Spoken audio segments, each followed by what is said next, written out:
dimasukkan penjara ayah saya itu di Mabes Polri waktu itu. Penjaranya itu di dalam tanah, lebarnya itu 1 kali meter. Bapak saya nanya sama polisi, kenapa saya ditangkap? Saya juga enggak tahu Pak kenapa Bapak ditangkap, pokoknya katanya Bapak suruh ditangkap, saya tangkap. Jadi enggak ada salah, enggak ada apa, enggak tahu, ditangkap, dimasukkan penjara bawah tanah itu 1 meter kali 1 meter, itu lengkap dengan kamar mandinya, persis kandang anjing. Assalamualaikum warahmatullahi wabarakatuh.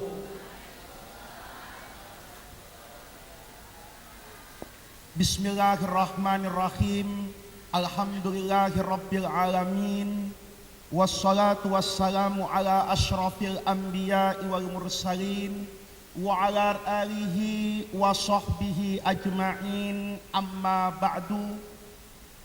Segenap para alim ulama yang saya muliakan, para habaib, para kiai, bapak-bapak, ibu-ibu, hadirin hadirat sekalian yang berbahagia, wabil khusus sahibul bait Bapak Antonius Rahdi Junianto, atau setelah menjadi seorang muslim beliau bernama Abdul Halim, dan ibu-ibu Ita Mega Fitri, sarjana hukum, master hukum, atau yang setelah menjadi muslimah bernama Ibu Halimatus Sa'diyah. Hadirin sekalian, pertama-tama saya menyampaikan salam dari Ayahanda Al-Mukarram Bapak Kiai Haji Sukron Makmun, karena sesuatu hal beliau tidak bisa hadir di majelis ini. Dan kenapa Bu? Heran ya, Pak Kiai Sukron jadi muda. Pak Kiai Sukron tidak bisa hadir walaupun semalam sudah ada di Purworejo, kemudian meminta saya untuk hadir ke majelis ini. Tentu semuanya berdasarkan takdir Allah Subhanahu wa ta'ala. Saya tahu, saya paham, pasti Bapak dan Ibu kecewa, pasti Bu ya, kata orang Jawa ojo goro Bu. Saya tahu ketika saya hadir ke sini, tentu Ibu dan Bapak sekalian berharap Ayahanda Kiai Haji Sukron Makmun yang hadir ke majelis ini, karena tentu kalau ibarat ikan, ini ibarat ikan, ayah saya sekaligus guru saya Kiai Sukron itu levelnya ikan besar, mungkin level bandeng, mungkin level tenggiri, mungkin level ikan tuna. Sementara saya ini masih level ikan teri Bu. Tapi saya berharap walaupun saya ini teri, toh terinya masih datang dari Jakarta, toh terinya masih pakai sarung dan masih pakai peci. Tentunya saya mohon maaf, karena karena takdir Allah yang diharapkan oleh Bapak dan Ibu tidak bisa hadir. Tetapi Bapak Ibu, saya ini merasa, ya ini dilalah Pak, saya ini bukan orang Jawa, tapi istilah Jawa itu tahu, karena dulu banyak saya berguru dengan orang Jawa. Kata orang Jawa ini dilalah. Saya baca di sini Sohibul Bait ini Pak Antonius, itu namanya sekarang jadi Abdullah ini Halim. Halim itu nama dari sekian banyak nama Allah. Halim itu tingkatannya kata orang Arab itu di atas sabar. Jadi kalau ada orang namanya Sobir, ada orang namanya Halim, ini Halim ini lebih sabar dari yang namanya Sobir. Maka saya nggak jadi gemetaran Pak Antonius, karena saya tahu walaupun sampean kesel, mangkel bukan Kiai Sukron yang datang, tetapi karena namanya Halim, loh nama itu nama itu ketika diberikan kepada orang, kata guru saya, itu mesti karena orang tuanya atau yang memberi nama itu berharap. Ya, saya ini alhamdulillah Pak, nama saya itu Faiz. Dulu waktu saya lahir, nama saya itu bukan Muhammad Faiz, nama saya itu Muhammad Adib, karena ayah saya itu suka bahasa Arab. Jadi orang itu kalau ahli bahasa Arab itu dikatakan pakar bahasa, itu bahasa Arabnya adib. Karena ayah saya berharap saya ini bisa pinter bahasa Arab, maka saya dikasih nama Muhammad Adib. Lahir saya, begitu lahir ya, sudah akekah, sudah selamatan, kasih nama Muhammad Adib. Bapak saya ditangkap sama Orde Baru itu ya. Ya kan dulu kan Golkar itu kejam Pak ya. Kalau Golkar sekarang sudah baik, tapi kakek moyangnya, mbahnya Golkar itu dulu jahat Pak. Orang kalau ngaji itu harus izin. Dulu zaman itu tahun 70-an, orang itu kalau maksiat nggak perlu izin. Tapi kalau pengajian izinnya sulit luar biasa. Nanti habis ngaji itu biasanya sohibul baitnya ditangkap Pak. Maka untung Pak Antonius ini ngundang bapak saya sudah orde reformasi. Kalau dulu zaman orde baru Pak, panitianya, ayah saya dulu ngaji di Tegalrejo, masih ada Kiai Hudori tahun 78, itu masih di Watu Congol, saya masih kecil itu ikut, itu ngaji izinnya susah. Maka saya lahir, bapak saya itu ditangkap sama Al Mukarrom Soeharto. Pak Harto dulu Al Mukarrom Pak, kalau disebut nama Pak Harto itu hebat, nggak ada orang berani menghina Soeharto. Nggak kayak presiden sekarang, nggak kayak gubernur sekarang, nggak kayak pejabat sekarang, ibu hina, ibu apapun nggak apa-apa. Zaman dulu kalau sudah Al Mukarrom Soeharto berfatwa, wah fatwanya itu nggak bisa diganggu gugat. Tahun 74 ayah saya pas itu tahun ya saya lupa pasnya ya pokoknya waktu saya lahir lah, setelah saya lahir itu ditangkap karena ngelawan orde baru. Banyak undang-undang, banyak kebijakan pemerintah yang tidak berpihak kepada rakyat. Kiai dulu itu berani. Kalau kiai dulu itu dakwahnya mesti dua, amar ma'ruf nahi mungkar. Kalau kiai sekarang cuman berani amar ma'ruf.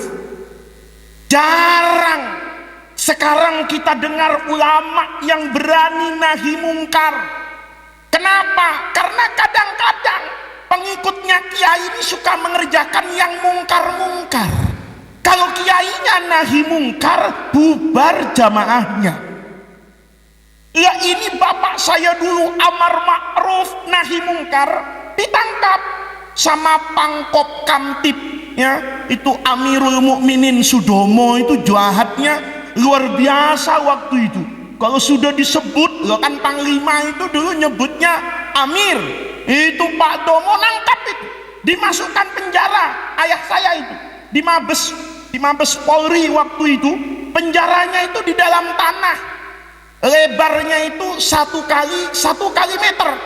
Dan beda, orang ditangkap dulu dengan orang ditangkap sekarang beda. Kalau orang ditangkap sekarang, polisinya bawa surat ngasih tahu, ini saudara salah A, B, C, saya bawa ke Polres. Kiai sekarang, polisi sekarang. Kalau polisi dulu enggak Pak, nangkep. Yang lebih hebatnya lagi, bapak saya nanya sama polisi, kenapa saya ditangkap? Saya juga enggak tahu Pak kenapa bapak ditangkap, pokoknya katanya bapak suruh ditangkap, saya tangkap. Jadi enggak ada salah, enggak ada apa, enggak tahu, ditangkap, dimasukkan penjara, bawa tanah itu 1 meter kali 1 meter, itu lengkap dengan kamar mandinya, persis kandang anjing. Itu betul.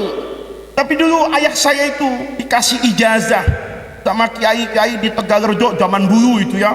Kalau sekarang kan ijazah SMA, susah makbulnya itu. Ijazah SMK kan gitu kalau sekarang. Kalau dulu itu ijazahnya itu doa. kadang tidak panjang, tapi yang ngasih kiainya mulutnya bersih.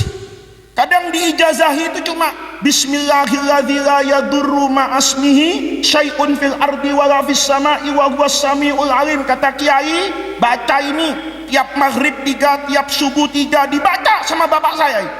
Alhamdulillah Pak, masuk ke pengadilan itu ajaib itu. Hakimnya mungkin itu, ya hakimnya itu mungkin di kuping kanannya itu ada mungkar, di sini nakir, depannya Jibril mungkin itu. Begitu bapak saya duduk sebagai apa itu namanya terdakwa, itu hakimnya ngetok menang Sukron Makmun. Padahal zaman itu tidak mungkin orang menang lawan Pak Harto, itu tidak mungkin. Jangan lawan Pak Harto, lawan Hansip aja takut dulu kita. Ini tahu-tahu menang. Karena menang, ayah saya girang, maka nama saya dirobah. Yang asalnya Adib jadi Faiz. Nah, Faiz itu artinya menangan gak pernah kalah. Makanya bapak-bapak kalau saya pidato diem aja, jangan ngelawan ya. Karena nama saya ini Faiz, jadi bapak gak mungkin akan apa ini menang. Itu bapak saya ngasih nama Faiz, dan saya bersyukur. Bapak saya dulu ngaji di pesantren, karena ngaji tahu bahasa Arab, maka sebagai namanya dirobah dari Adib jadi Faiz. Coba bapak saya nggak ngaji, kebetulan orang Jawa, begitu keluar dari penjara merasa menang, merasa beruntung, anaknya dikasih nama Bejo. Betul kan? Ya, nah, itu kan orang Jawa semua toh Bu ya. Orang yang paling beruntung, orang yang paling bahagia itu bahasa Arab, bahasa Jawanya Bejo. Jadi bahasa Arabnya Faiz, bahasa Jawanya Bejo. Coba seandainya bapak saya di Wonogiri ndak ngaji ya, begitu ditangkap Soeharto lepas, nama saya dirubah jadi Bejo. Begitu ayah saya nggak datang, diwakili saya. Kalau orang Jawa beruntung itu kan namanya apa? Bejo. Kalau terus saya tadi Pak Halim namanya jadi Bejo, sampean nanya itu yang gantikan Pak Kiai Sukron siapa? Ustadz Bejo. Kan repot. Saya bilang sudah lah Pak, nggak usah sebut nama saya depan jamaah. Mengapa? Karena namanya jadi apa ini? Bejo. Jadi saya merasa gembira, merasa kata orang Jakarta tuh pede, nggak takut, karena sohibul baitnya ini Halim, sabar. Jadi walaupun yang datang teri, tapi karena yang namanya Halim, beliau tetap apa ini? Sabar. Akhirnya takdir itu mengantarkan saya ke sini. Padahal saya sering sekali loh Pak Kiai naik kereta kalau ke Jogja ini ya, dari kaca jendela saya suka lihat, oh Kutoarjo ini. Saya tidak pernah menyangka bahwa satu hari saya mau ceramah di pinggir rel ini Pak. Kalau saya tahu tadi kan tidak usah repot-repot naik pesawat ke Jogja ya, cukup naik kereta. Saya bahkan tidak akan mau berhenti di Kutoarjo, saya suruh berhenti aja depan rumahnya Pak Halim. Ini yang namanya apa ini? Takdir. Takdir itu jangan pernah diapakan, itu dilawan. Manusia yang paling bahagia Bu, manusia yang paling bahagia itu kata ulama, itu orang yang mampu mengatur dirinya untuk tidak mengatur Allah. Makanya kalau ngaji hikam, Bu masih ngaji nggak Bu? Bu ya, kalau dipanggil dalam gitu kan enak. Nanti saya ngaji mati-matian ibu diem aja kan, saya takut ini. Dulu saya ngaji hikam masih kecil itu, kayak hikam itu kan apa ya Kiai ya, untaiannya itu sederhana tapi maknanya itu dalam. Kata Imam Ibnu Athaillah itu di dalam hikam, arih nafsaka minat tadbiri fama qoma ghairuka anka la takum anta li nafsika. Kata Ibnu Athaillah, arih nafsaka minat tadbir. Yang paling gampang, kata Imam Ibnu Athaillah, orang itu kalau mau sukses, mau bahagia, kata orang Jawa, mungkin kalau salah diperbaiki, hidupnya itu jembar. Betul ya Pak ya? Bukan Jember, tahu Jember jauh Bu, di Jawa Timur ya. Hidupnya itu jembar. Apa? Enggak cepat stroke, nggak cepat stres, awet muda. Itu kata Ibnu Athaillah syaratnya gampang. Yang pertama, arih nafsaka minat tadbir. Orang itu jangan mengatur Allah. Kita ini kadang-kadang ngakunya hamba Allah tapi suka ngatur Allah. Tahu ngatur Allah? Contohnya sholat duha. Nih, ada orang sholat duha. Sholat duha di masjid, doanya mantap itu. Allahumma in kana rizqi fis samai fa anzilhu wa in kana fil ardi, wa macam-macam dibaca. Selesai sholat duha, keluar masjid sendalnya hilang. Paham Bu? Padahal sholat duha berharap dapat apa ini? Rezeki. Begitu keluar masjid, bukan rezeki yang didapat, sendalnya hilang. Kira-kira orang sekarang besoknya duha lagi enggak? Hah? Besoknya duha lagi enggak? Hah? Berapa banyak orang yang suka protes kepada Allah? Ya Allah, saya minta rezeki, rezeki nggak dapat, sendal hilang. Pulang naik angkutan, begitu naik bukan cuma sendal yang hilang, dompetnya habis. Begitu turun ke rumah ditanya sama istrinya, abang gimana hasil duha? Gagal. Jawabannya itu mantep, gagal. Kenapa? Saya duha, sholat khusyuk betul, baca wadduha, baca alam nasroh, khusyuk subhana rabbiyal a'la, saya baca robbil firli, baca istighfar, baca doanya sudah sapu jagat itu. Rizki saya di langit kasih, di darat kasih, di air keluar, di mana-mana. Begitu keluar sendal hilang.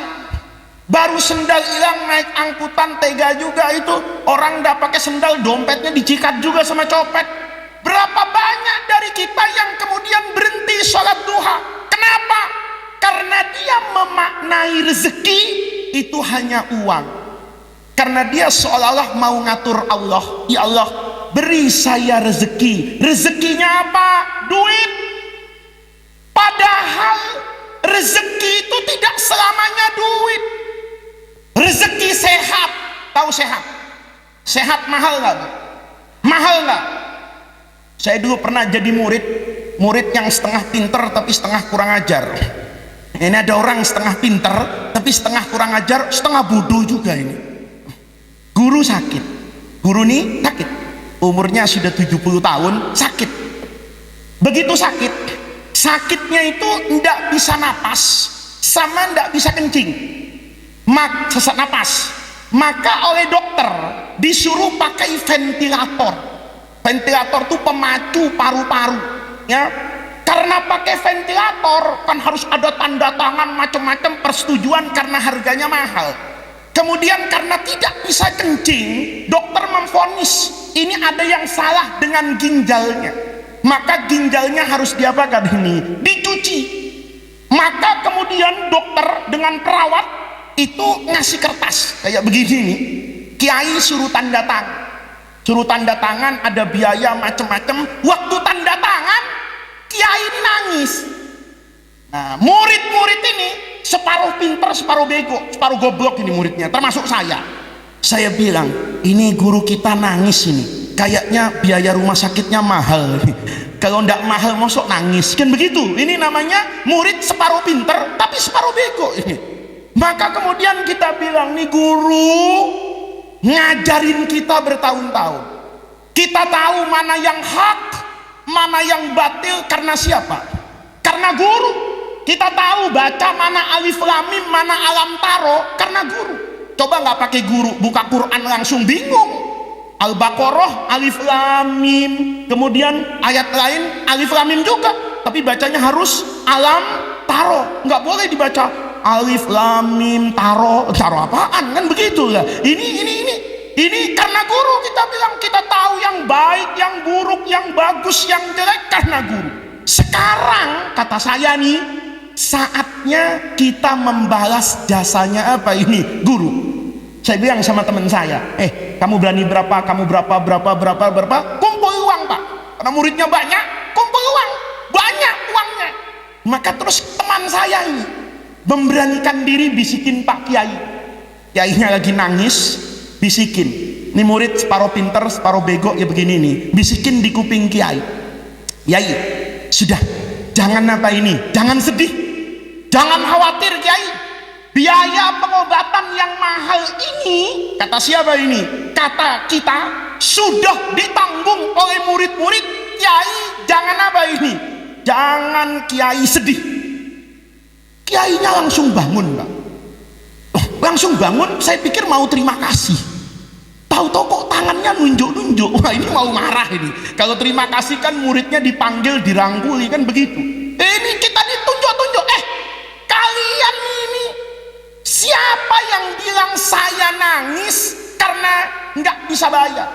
Saya ini nangis karena saya takut dicatat oleh Allah sebagai bagian dari ayat Quran, wala in kafartum inna azabi lasyadid. Saya ini umur 70 tahun lebih, bernapas, buang kencing, itu Allah tidak pernah menagih biaya. Saya hari ini nggak bisa napas, pakai ventilator 1 hari 1 juta. Bayangin Bu, napas sehari itu sehari 1 juta.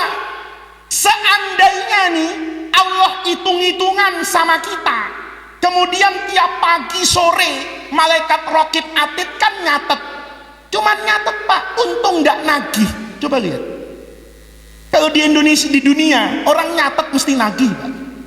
Sampean hutang tak catat ya, nanti jatuh tempo tagih. Seandainya ini malaikat rokib atid bukan cuma nyatet, nagih tiap sore, Pak ini napas oksigen sehari 1 juta, Pak ini tadi gak makan, wah apa aja dimakan, duren dimakan, emping dimakan, nasi dimakan, ginjal bersihkannya capek, bayar 500.000. Kira-kira kita masih punya uang enggak Bu? Kita masih bisa hidup enggak Bu? Sehat itu rezeki. Kita pulang ke rumah nemu istri kita sholat, rezeki enggak? Rezeki enggak? Anak kita enggak pakai disuruh, asal mau maghrib berangkat ke musola, berangkat ke masjid, habis maghrib sampai isya tidak nonton televisi, tidak di depan sinetron, duduk deres Quran, rezeki enggak? Cuma kita ini sering ngatur Allah, maunya rezeki Allahumma 100.000, mau jalan cepat Allahumma Honda, ya mau ndak kehujanan Allahumma Toyota. Itu orang yang kayak gitu hidupnya capek. Orang yang benar hidupnya itu arif nafsaka minat tadbir, atur diri kita untuk tidak mengatur Allah. Apa yang menjadi ketentuan Allah kita kerjakan. Makanya Nabi Muhammad Sallallahu Alaihi Wasallam, ini kemarin kita baru memperingati Al-Isra wal Mi'raj. Ada yang menarik Ibu, di surah Al-Isra itu ayat yang pertama, saya jamin itu semua orang apal, semua qori kalau Isra Mi'raj mesti bacanya ayat itu ya. Karena qori itu jangan sampai salah baca Quran Pak ya. Saya pernah sekali diundang orang pernikahan, sebelum saya mau idul hasanah ada yang baca Quran. Yang baca Quran yang ayat kematian yang dibaca sama qorinya. Saya bilang Masya Allah, ini orang, saya bilang kita ya memang qorinya suaranya enak, tapi senap pernikahan qorinya ini membacanya ayat kematian sama akhirat. Saya curiga jangan-jangan pengantin perempuannya ditaksir sama qorinya tapi tidak diterima, makanya begitu kawin dibacakan ayat-ayat kematian. Ini jangan salah baca. Maka kalau Isra Mi'raj itu mesti qori itu membaca ayat pertama pada surah apa ini? Al-Isra. Bunyinya subhanalladzi asra bi abdihi. Sini aja dulu Bu ya, belakangannya nanti tanya sama kiai yang lain. Saya dulu termenung Pak, waktu kecil saya mengamati Quran ini. Kenapa waktu Isra wal Mi'raj Nabi Muhammad Sallallahu Alaihi Wasallam itu disebut pada ayat tadi bi abdihi, kan maha suci Allah, asra yang memperjalankan bi abdihi dengan hambanya. Nabi Muhammad di Quran itu dipanggilkan dengan beragam macam panggilan. Allah kadang-kadang manggil Nabi lengkap, ada namanya, ada jabatannya. Kayak ayat Quran, wa ma Muhammadun illa rasulun. Itu Nabi Muhammad, namanya Muhammad, jabatannya Rasul. Kadang-kadang dipanggil jabatannya langsung, kayak di surah Al-Anfal umpamanya, ya ayyuhan nabiyyu harridil mu'minina alal qital, dipanggilnya nabi. Kadang-kadang dipanggil dengan jabatan yang lebih tinggi, Rasul. Ya ayyuhar rasulu balligh ma unzila ilaika min rabbika. Itu namanya panggilan Allah kepada Nabi Muhammad. Seandainya, ini seandainya Pak, ayat tadi kita robah, abdunnya kita robah, itu secara bahasa Arab nggak ada yang salah. Subhanalladzi asra bi Muhammadin umpamanya, subhanalladzi asra bi rasulihi, subhanalladzi asra bi nabiyihi. Seandainya cuma sekedar bahasa, maka ayat tadi nggak ada yang apa ini yang salah. Tapi kenapa Nabi Muhammad itu kok waktu Isra, tahu Bu Isra Mi'raj ngapain Nabi Muhammad? Kata orang Jawa mabur. Ini kan terbang, karena enggak terbang enggak mungkin. Ini jalannya cepat betul ke atas. Bukan cuma dari Masjidil Haram loh Pak, ke Masjidil Aqsa, tapi ke atas, naik ke Sidratil Muntaha. Satu nikmat, satu mukjizat yang tidak Allah berikan, tidak kepada malaikat dan tidak kepada seluruh nabi, kecuali Nabi siapa ini? Muhammad. Tapi anehnya, waktu kedudukan Nabi sedemikian tinggi, justru tidak disebut namanya Muhammad, justru tidak disebut pangkat dan jabatannya sebagai Rasul, tapi justru dipanggil dengan nama hamba. Kata guru saya, karena puncak prestasi manusia. Ini kita kan suka bilang prestasi. Prestasi apa yang paling hebat buat manusia? Apa jadi menteri, apa jadi presiden, apa jadi kiai, apa jadi habib, apa jadi ulama? Bukan itu semua.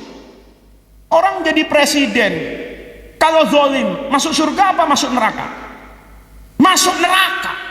Kalau jadi kiai, kiainya zalim. Tahu kiai zalim?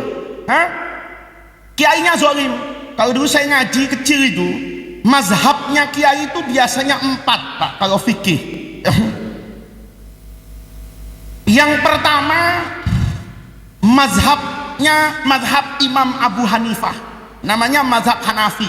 Nanti yang kedua mazhab Imam Malik, namanya mazhab Maliki. Yang ketiga mazhab Imam Syafi'i, namanya mazhabnya Syafi'i dan mazhab Hambali. Itu kiai dulu. Kiai sekarang itu ada mazhab kelima, mazhab Wani Piro. Kalau dulu kiai ditanya, "Yai, ini hukumnya apa?" Itu mesti jawabannya begini. Kalau dalam mazhab Syafi'i, menurut Imam Rafi'i begini, menurut Imam Nawawi begini, di Fathul Mu'in begini, di kitab ini begini. Itu kiai dulu. Kalau kiai sekarang enggak, ditanya, "Yai, pemilu niku dukung siapa?" Kata kiainya Wani Piro. Datang calon satu, bawa Innova. Kiainya bilang, "Saudara-saudara, pilih calon ini orang soleh, suka ngasih mobil sama kiai." Jadi solehnya itu cuma karena ngasih mobil sama kiai. Calon yang satunya panas, itu didukung sama kiai karena ngasih mobil. besoknya kiai yang sama didatangi calon yang sama, nggak dikasih mobil, dikasih kereta api. Itu fatwanya berubah, katanya saudara-saudara jangan pilih A, pilih B. Ditanya sama muridnya, kok bisa begitu kiai? Istikharahnya berubah. Ya ini Pak, tingkat prestasi apa yang membuat manusia itu nanti dikatakan manusia yang sempurna? Apa karena jadi ulama? Apa karena jadi pejabat? Apa karena jadi orang kaya? Ternyata Al-Quran katakan prestasi yang terbaik buat seorang manusia kalau orang tadi bisa menjadi abdun, bisa melakukan ubudiyah, penghambaan kepada Allah Subhanahu wa ta'ala. Apa artinya menghamba kepada Allah? Artinya taat, artinya nurut, artinya ikut apa yang dikatakan Allah, apa yang ditentukan Allah. Orang itu Bu, kan kita ngajinya gara-gara ayah saya ndak datang ini, sudah bacanya takdir saja lah.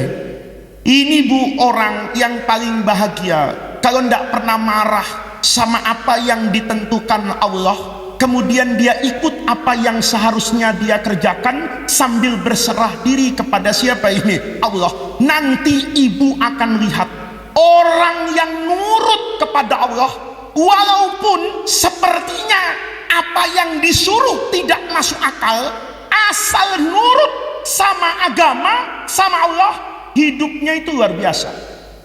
Maka Allah itu diantara Asmaul Husna itu ada yang namanya Ya Latif. Itu saya dikasih ijazah sama guru saya.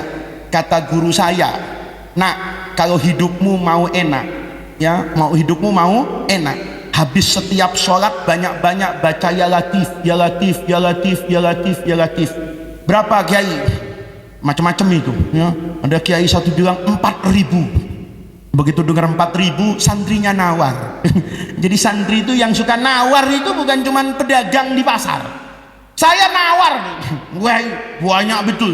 Kata kiai, wes 1.000, 1.000. Saya bilang, aduh, saya ini santri Jakarta.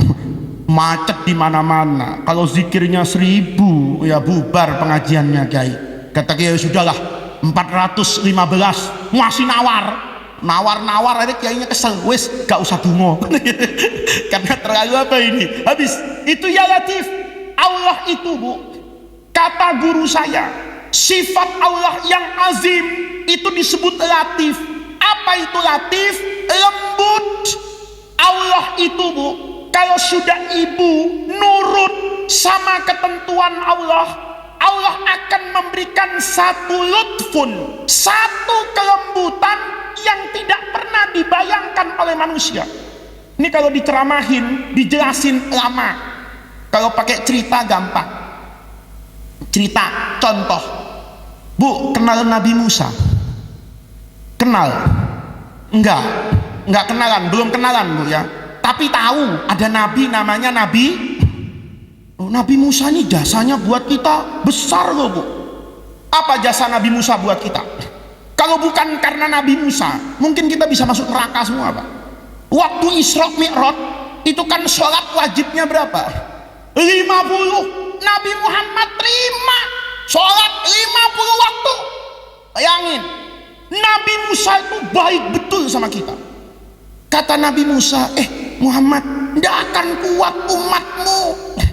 5 waktu aja, zuhur ketangkep, asar lolos, ya kan? Giliran maghrib sholat sisanya lepas, kan begitu. Itu 5, ini 50, tidak ikut, nggak kuat. Dia minta sama Allah dispensasi.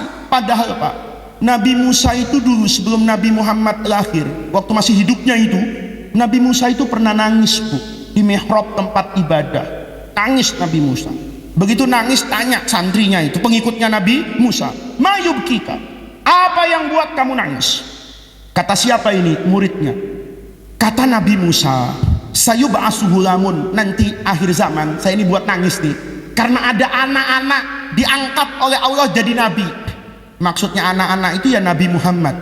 Karena Nabi Muhammad itu umurnya kalau diukur dengan nabi lain itu anak-anak. Coba Nabi Nuh umurnya berapa tahun, Bu?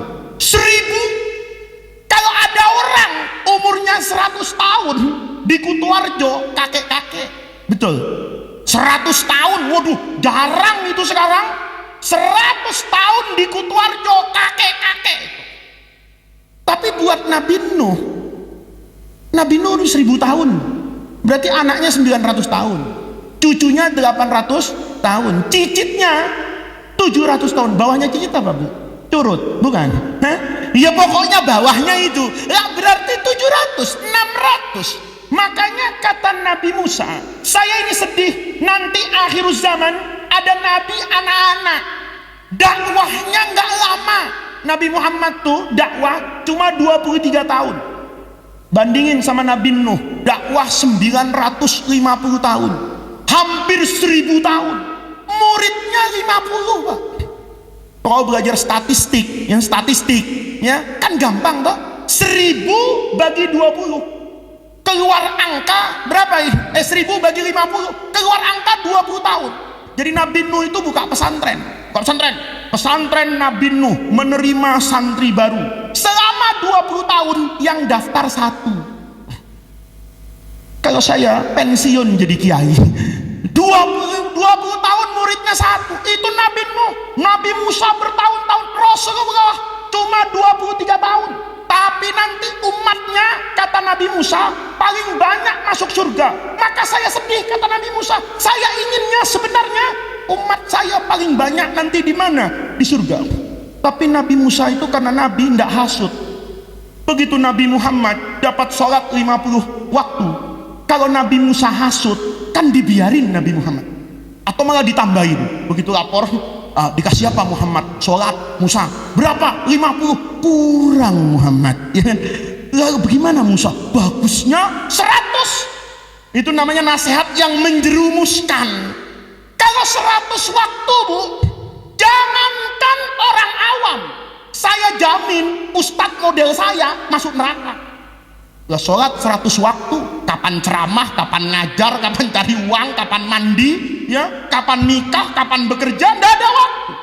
Tapi Nabi Musa itu jasanya luar biasa sama kita. Nah, ceritanya bukan itu. Ibu tahu gimana proses kelahiran Nabi Musa? Hah?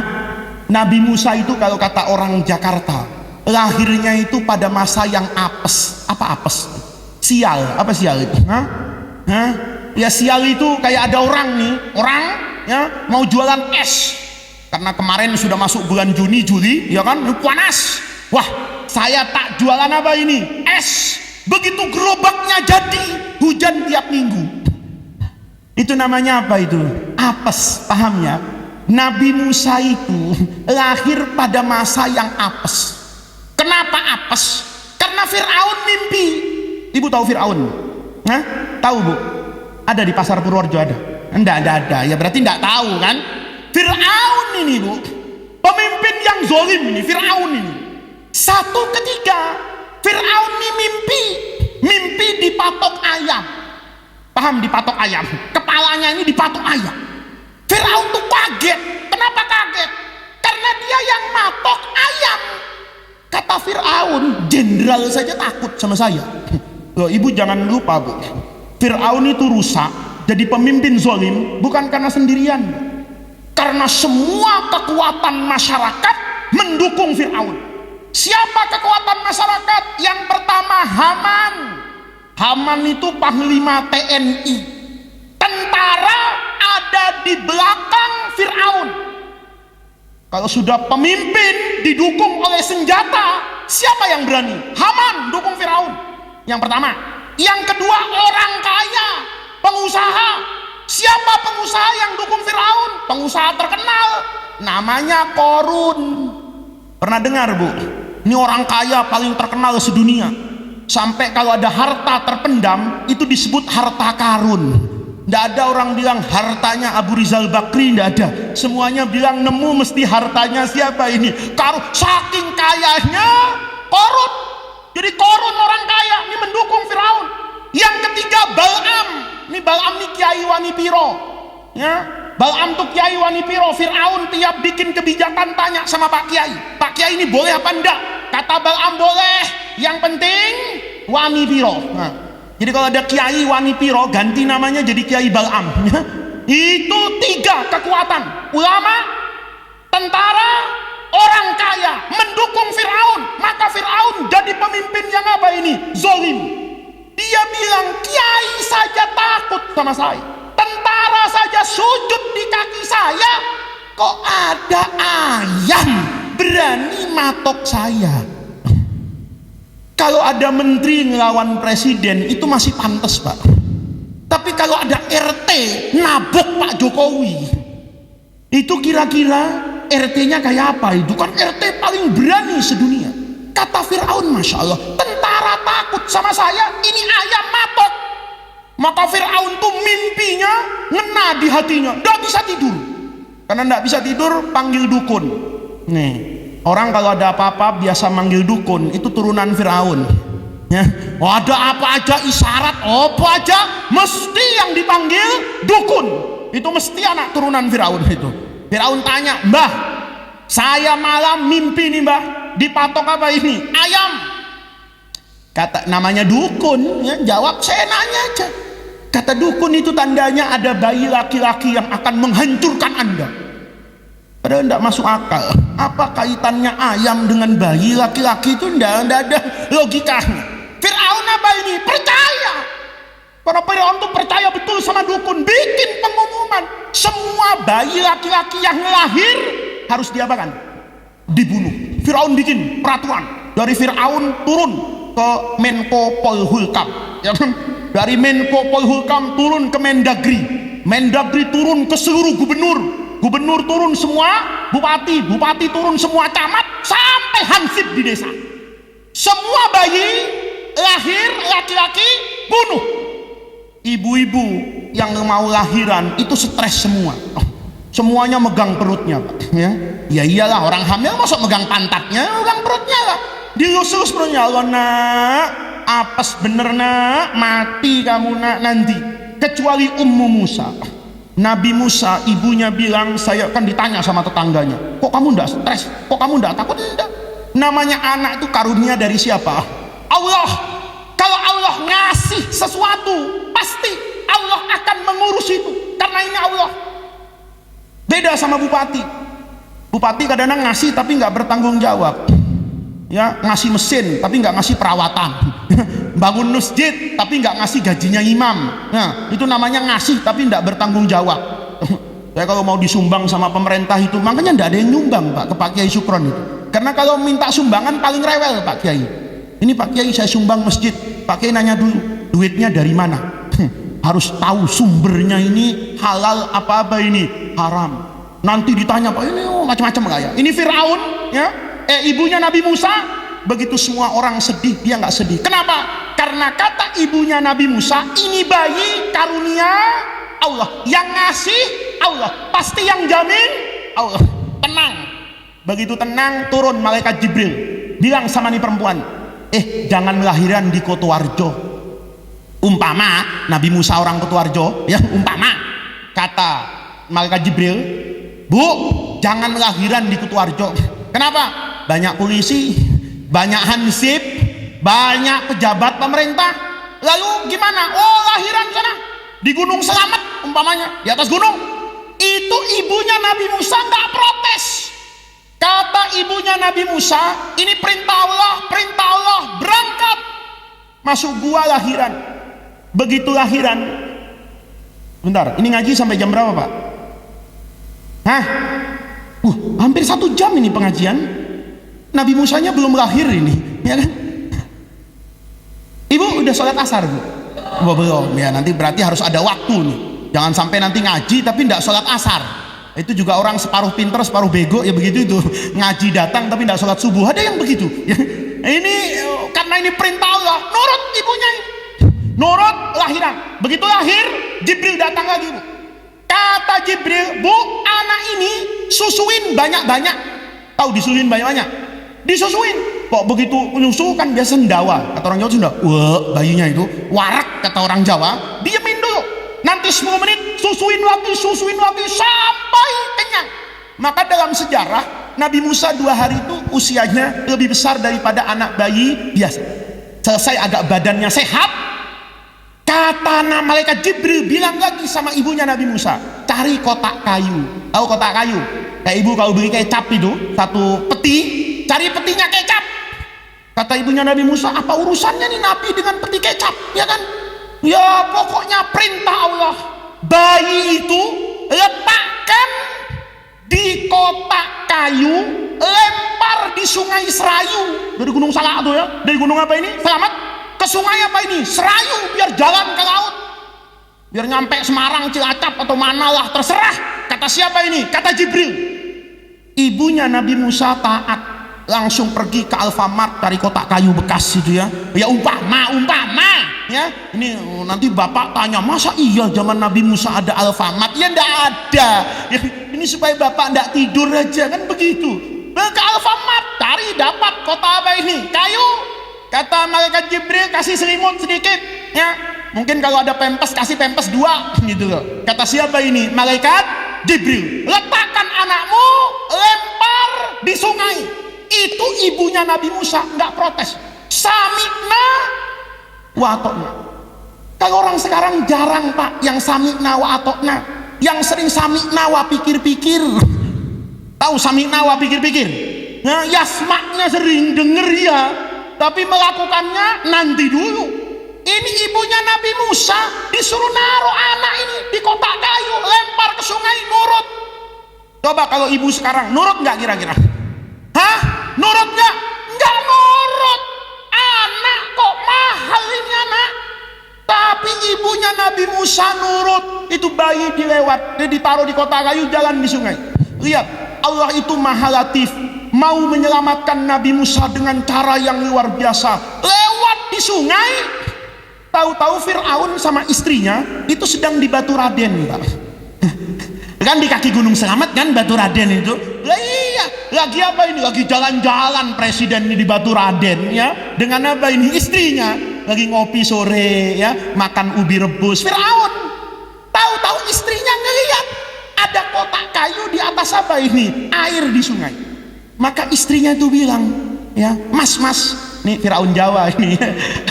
Kalau Firaun Jakarta kan panggil abang kan begitu. Ya, ini Firaun Jawa nih. Mas, kata istrinya, itu kotak kayu apa itu? Kata Firaun, udah nggak usah dipikirin. Kalaupun itu isinya emas, uang di rumah masih 3 kereta api belum kita buka. Kata siapa? Firaun. Tapi istrinya itu penasaran. Dan ibu harus tahu, Bu, Firaun tuh hebat, berani, tapi takut sama istrinya.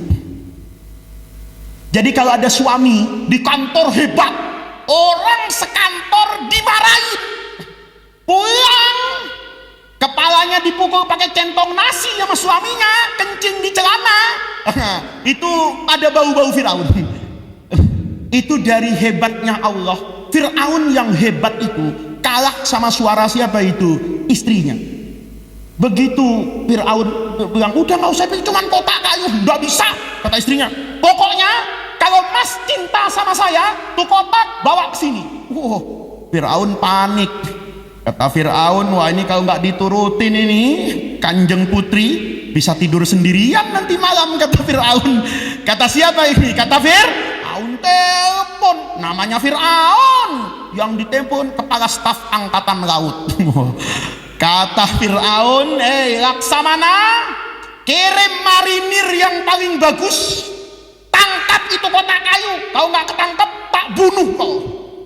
Datang marinir bawa kotak kayu, singkat cerita taunya isinya apa ini? Bayi. Lihat Pak, itu kata Imam Ibnu Katsir di tafsir. Fir'aun itu kan politisi yang matang, ya, politisi yang berpengalaman. Feeling politiknya bilang, loh ini kok ada bayi ditaruh di kotak kayu, jalan di sungai, ini mesti bayi nggak bener nih. Kalau bayi bener kayak tadi ya, Pak Haji Abdul Halim punya bayi, bayinya di mana? Di rumah. Bayi bener di mana? Di rumah sakit. Kalau ada bayi jalan di rel kereta api, itu mesti bayi nekat ya. Itu mesti bayi nggak bener. Kenapa? Dibuang. Kata Fir'aun, kalau anak bener mesti disayang sama orang tuanya. Ini ada bayi dibuang, pasti ini bayi nggak bener. Fir'aun bilang jangan-jangan, dan Fir'aun bener di situ. Jangan-jangan ini anak yang kata Mbah Dukun akan menghancurkan saya. Bener Fir'aun. Tapi Allah itu maha latif. Segala kepandaian, segala kekuatan, segala kemampuan, kayak doa kita, la haula. Kalau sudah berhadapan dengan kekuatan Allah, itu semua kekuatan duniawi nggak ada. Begitu Fir'aun bilang begitu, ini jangan-jangan anak. Istrinya bisikin, abang, kata Quran, la taqtuluhu, jangan bunuh bang, asa ayyan fa'ana, siapa tahu anak ini jadi manfaat buat kita. Au itu kan lain kalau kata ilmu nahwu. Atau kalaupun anak ini tidak ada manfaatnya, nattakhidahu walada. Nattakhidahu walada. Apa nattakhidahu walada? Atau kita jadikan siapa ini? Anak. Apa rahasianya? Kenapa kok nattakhidahu waladan ini? Fir'aun itu ditakdirkan oleh Allah tidak punya anak. Maka kata istrinya, Mas dipanggil raja sudah, dipanggil tuan sudah, ditakuti orang sudah, tapi belum ada orang yang manggil bapak sama kamu. Apa kamu nggak kepengen? Itu Fir'aun yang pinter jadi bodoh hari itu. Fir'aun yang asalnya mau nyambut pedang, kata Fir'aun, bener juga ya, mana dia lihat bayinya itu cakep. Ya cakep lah, wong Musa bin Imran. Coba Musa Kutuarjo, lain warnanya, kan begitu. Ini Musa yang mau jadi siapa ini? Nabi Musa, cakep. Bapak dan ibu tahu. Begitu istrinya ngomong begitu, Fir'aun tuh refleks pak, diangkat bayi itu. Yang mengangkat bayi dari kota itu bukan istrinya. Yang memeluk Musa kecil pertama kali itu bukan istrinya Fir'aun. Siapa yang meluk? Fir'aun. Digendong itu anak, dicium seperti mencium anaknya. Fir'aun langsung bilang, Haman umumkan, hari ini saya punya anak, kata Fir'aun. Kata istrinya, ayo bang, cepat pulang, bawa ke istana. Kata Fir'aun, nanti dulu, di rumah tidak ada pakaian bayi, kita mampir ke Alfamart sama Indomart. Kata siapa ini? Kata Fir'aun, kita mampir ke Jogja, ke Malioboro, namanya presiden, namanya raja, semuanya diborong, semua mainan, semua pak. Tapi pengusaha-pengusaha yang suka kolusi sama pejabat itu tahu Fir'aun punya anak, ngirimin baju bayi semuanya. Itu dapat baju bayi 3 truk, ya kan? Mainan macam-macam. Tapi namanya bayi, dikasih baju, dikasih mainan, bla bla bla, ujungnya nangis. Kenapa nangis? Kenapa nangis? Haus bayinya nangis. Kenapa bayinya haus? Karena capek, ya kan? Diajak main kemana, maka orang capek itu biasa minum, ya pak? Saya boleh minum dulu pak? Ya. Sebenarnya nggak perlu minta izin bu, ya kan? Wong jelas saya capek kan? Kalau ibu nggak minum nggak apa-apa, wong kereta parkir. Nangis. Ini Nabi Musanya nangis. Begitu nangis, Fir'aun panik. Wah ini haus nih. Karena dia tahu kan tidak ada susu di rumah. Maka dia datang ke toko itu, semua susu diborong sama Fir'aun. Dari yang paling murah sampai yang paling mahal, rasa vanila, stroberi, coklat, semua dibeli sama Fir'aun. Botol bayi segala model dibeli sama Fir'aun. Sampai di istana suruh masak pembantunya, ini masak susu semua. Jadi di botol-botol, botolnya banyak bu, 20. Ada yang rasa ini, rasa itu, warnanya macam-macam. Nabi Musa diapakan ini? Ditawarkan susu buatan oleh siapa ini? Fir'aun. Mulutnya mingkem, tidak mau. Kenapa tidak mau? Nabi tidak boleh nyusu sama sapi, nanti gennya sapi nurun sama Nabi, repot. Sapi itu suka nyeruduk ya. Jadi kalau ibu punya anak suka nyeruduk, itu karena waktu kecil nggak disusui ibu. Susunya diserahkan ke siapa itu? Sapi. Ini Nabi, nggak boleh dong. Nabi nyusu sama siapa? Sapi. Kata Fir'aun, oh ini nggak mau karena susunya sapi. Berarti dia mau susunya manusia. Kata Fir'aun, bikin pengumuman, langsung tampil juru bicara Fir'aun di televisi, di Metro sama di TV One, ya kan? Itu kalau ada, ya kan? Kata Fir'aun, semua ibu-ibu, ini semua ibu-ibu yang punya susu harap berkumpul di Stadion Utama Senayan di Jakarta. Ongkos-ongkos minta sama bupati, naik pesawat, pokoknya dalam waktu sesingkat-singkatnya semua perempuan yang punya susu. Lah ya kan betul, Pak. Kalau saya nunjuk bapak punya susu. Hah? Ini kan saya nunjuknya ke ibu-ibu. Semua ibu-ibu yang punya susu cepat ke Jakarta. Kata siapa ini? Fir'aun. Kumpul bu, ibu-ibu, selapangan sepak bola itu. Fir'aun pidato. Kata Fir'aun, ibu-ibu, saya punya anak, nggak mau nyusu, nangis sampai sekarang. Siapa yang susunya disukai anak saya jadikan perempuan yang paling kaya. Kata Fir'aun, tarifnya 1 kenyotan, tahu kenyot? Gitu. Paham bu, paham? Pidato harus paham. Kalau nanti saya nerangkan nggak paham kan susah. Paham bu? 1 kenyotan kata Fir'aun 1 juta. Masya Allah, ibu-ibu bilang alhamdulillah, ayo nak, 10 kejotan 10 juta, 20 baru sehari. Kalau sebulan kan aman, nanti lebaran kita punya uang. Kata siapa itu? Kata ibu-ibu baris, ibu-ibu. Fir'aun bawa siapa ini? Bayi. Nabi siapa? Musa. Ditawarin sama ibu-ibu yang pertama, nutup mulutnya Nabi Musa, nggak mau. Ibu-ibu kedua nggak mau, ibu-ibu kedua sampai 100 ibu-ibu nggak ada yang mau. Panik Firaun ini, yang nggak ada yang mau, karena Nabi. Jangan sampai Nabi itu kemasukan air susu yang haram. Ya, ibu nanya, Ustadz masa iya ada ASI haram? Ya kan, yang haram lah anjing sama babi, kan begitu. Ada bu air susu yang haram. Kalau rezeki ibu haram, berasnya ngambil di toko nggak bayar, betul? Hah? Betul? Hah? Uangnya hasil korupsi, ngurangi timbangan, macul tanah orang, air susunya haram. Nabi Musa nggak boleh sembarangan nyusu, maka mingkem semua. Fir'aun kesel. Kata Fir'aun, ini bagaimana? Menteri Kesehatan dimarahin Menteri Dalam Negeri, kau bawa perempuan kayak apa? Apesnya yang ke-100 itu nenek-nenek.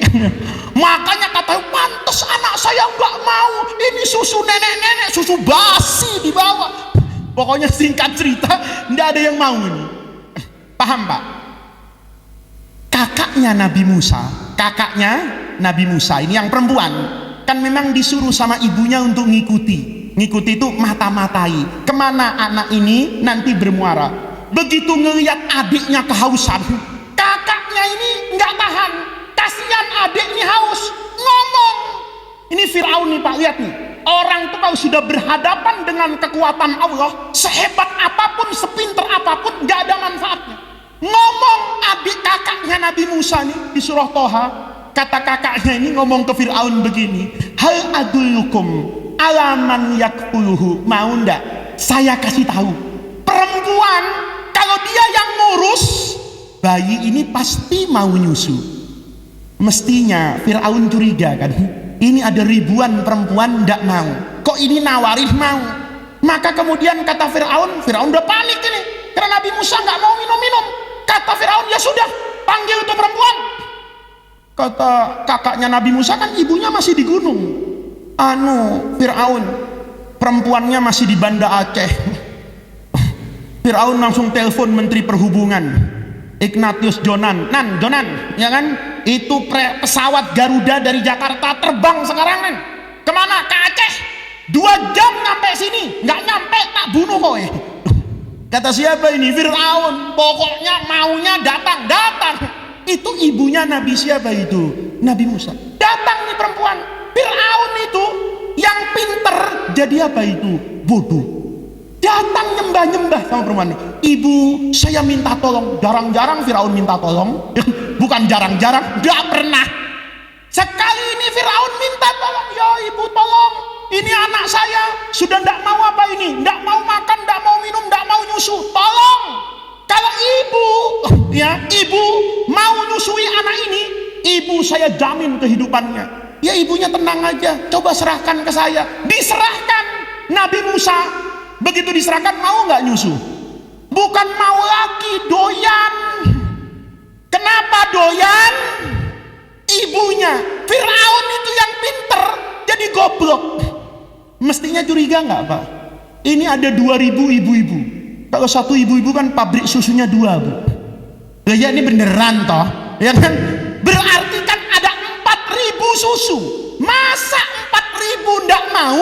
Tahu-tahu ada perempuan satu datang ndak jelas dari mana, langsung. Mestinya Firaunnya curiga nggak? Mestinya Firaunnya curiga nggak?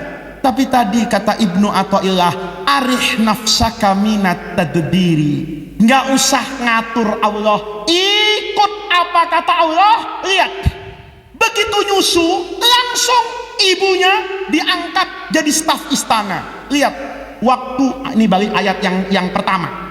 Waktu Nabi Musa mau dibuang ke sungai, itu Allah janji, inna kami kata Allah la radduhu, akan kami kembalikan bayi Musa ini kepadamu, bukan cuman kembali sebagai bayi, wa ja'alnahu minal mursalin, baliknya jadi apa ini? Nabi. Nah ini namanya intisari pengajian sore ini. Apa artinya? Orang itu yang bahagia kalau menghambakan dirinya kepada Allah. Ini contoh terakhir, Nabi Yusuf. Kenal Bu Nabi Yusuf? Kenal gak Bu? Wah kalau ibu-ibu pasti tahu Nabi Yusuf, soalnya ganteng gitu. Nabi Yusuf tuh ganteng. Coba lihat hidupnya Nabi Yusuf itu. Nabi Yusuf itu hidupnya juga sebenarnya sial Bu. Lahir ganteng dewe. Jadi 11 saudaranya itu, ya kan, maaf 10 saudaranya, nomor 11 Nabi Yusuf, adiknya 12 namanya Bunyamin yang nanti menjadi Al-Asbad 12 di surah Al-Baqarah itu, menjadi biangnya Bani Israel. Itu semuanya jelek-jelek Pak, kecuali Nabi Yusuf ganteng. Ya, ganteng itu kan takdir Bu. Apa ada orang bisa lahir ganteng? Nggak ada. Ada orang kepengen lahirnya putih, lahirnya hitam, ya kan? Ada orang bapaknya cakep, ibunya cakep, lahir jelek Pak.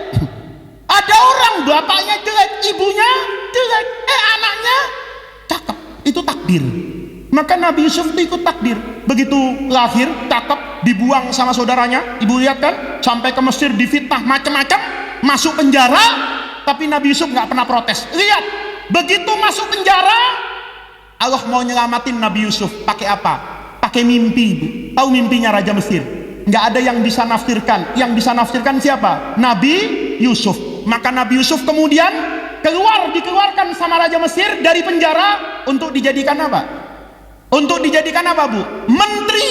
Bayangin, Nabi Yusuf itu masuk penjara karena dizalimi, tapi pasrah kepada Allah. Lama-lama ujungnya nanti keluar dari penjara jadi menteri. Nabi Yusuf.